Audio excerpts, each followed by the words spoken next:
بانو کی گڑیا۔ بانو کی گڑیا تھی، وہ ہر وقت اپنی گڑیا کے ساتھ کھیلتی رہتی، اپنے ساتھ لے کر ہی سوتی، جہاں بھی جاتی اپنی گڑیا کو ساتھ ساتھ رکھتی۔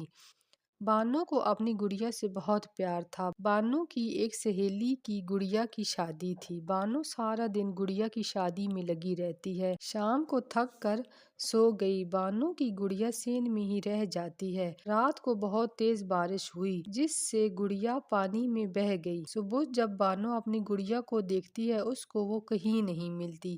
سارا دن وہ اپنی گڑیا کو ڈھونڈتی رہتی ہے، لیکن وہ اسے کہیں نہیں ملی۔ بانو کا رو رو کر برا حال ہو جاتا ہے۔ دوسرے دن اس کی ماں گڑیا کا خط اسے دیتی ہے۔ گڑیا خط میں کہتی ہے کہ میں دنیا دیکھنے جا رہی ہوں، تم میرا انتظار نہیں کرنا، میری ایک دوست گڑیا کل تمہارے پاس آ جائے گی۔ دوسرے دن اس کی امی ایک بڑی اور خوبصورت سی گڑیا بانو کو دیتی ہے۔ بانو اس کو پا کر بہت خوش ہوتی ہے۔ یہ گڑیا پہلی گڑیا سے بہت اچھی ہوتی ہے۔ اب بانو اپنی نئی گڑیا کے ساتھ ہنسی خوشی رہنے لگتی ہے۔ اسی لیے ہمیں بھی چاہیے کہ جو ہماری زندگیوں سے چلا جائے، ان کے لیے پریشان اور رونا نہیں چاہیے۔ اس کے بدلے اللہ تعالیٰ اچھی چیزیں ہماری زندگی میں لے آتے ہیں۔